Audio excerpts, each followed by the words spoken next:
মুখে দিলেই মিলিয়ে যাবে, আর দেখতে ঠিক যেন বাগানের তাজা ফুল।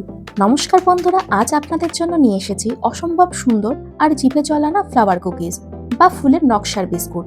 আর সবচেয়ে বড় কথা হলো, এই কুকিজ বানাতে না লাগবে কোনো ওভেন আর না কোনো দামি ছাঁচ।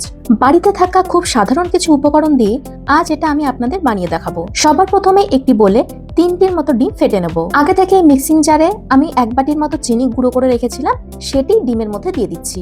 এবারে ডিম আর চিনি একসাথে ভালোভাবে ফেটিয়ে নিতে হবে। ফেটানো হয়ে গেলে হাফ বাটির মতো রিফাইন্ড অয়েল দিয়ে দিচ্ছি। রিফাইন্ড অয়েলের পরিবর্তে এখানে বাটার অথবা ঘিও নেওয়া যেতে পারে।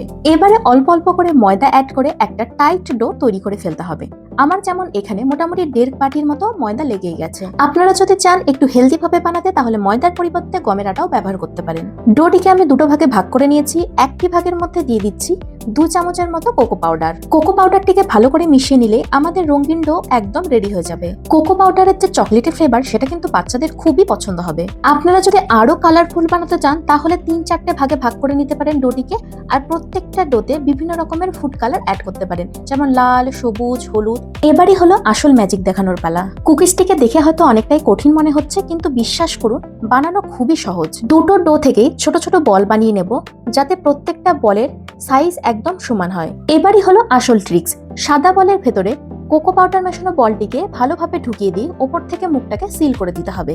তারপর আলতো হাতে আবারও ভালোভাবে গোল করে নিতে হবে। তারপরে গোল লেচিটিকে আমি যেভাবে দেখাচ্ছি ঠিক সেইভাবে ছুরির সাহায্যে ইকুয়ালি কাট করে দিতে হবে। তারপর আর কি, ফুলের পাপড়ি যেভাবে ছড়ানো থাকে ঠিক সেইভাবে আমাদের ছড়িয়ে দিতে হবে। শুধু একটা বিষয় খেয়াল রাখতে হবে, ভেতরের কোকো পাউডারের কালারটি যাতে বাইরে থেকে খুব সুন্দরভাবে দেখা যায় সেই দিকে নজর রাখতে হবে। বাস রেডি আমাদের ফ্লাওয়ার কুকিজ। শুধু এবার এগুলিকে বেক করার পালা। আমি এখানে এয়ার ফ্রায়ারের মধ্যে বেক করে নিচ্ছি।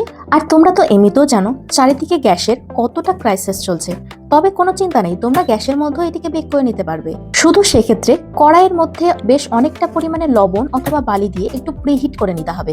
তারপর বিস্কিটগুলোকে দিয়ে দিতে হবে। আমি 2বার করে বেক করে নিয়েছি। এক সাইড হয়ে গেলে আবার উল্টো সাইড করে তাতে কিছুটা পরিমাণে বাটার দিয়ে আবারও প্রায় 10 মিনিটের মতো বেক করে নিয়েছি।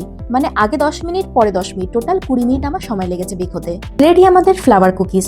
প্রথম গরম অবস্থায় এটি কিন্তু যথেষ্টই নরম থাকে, কিন্তু ঠান্ডা হওয়ার সঙ্গে সঙ্গে বেশ অনেকটাই খাস্তা হয়ে যায়। তোমরা নিশ্চয়ই শব্দ শুনেই বুঝে গেছো যে কতটা পরিমাণে খাস্তা হয়েছে।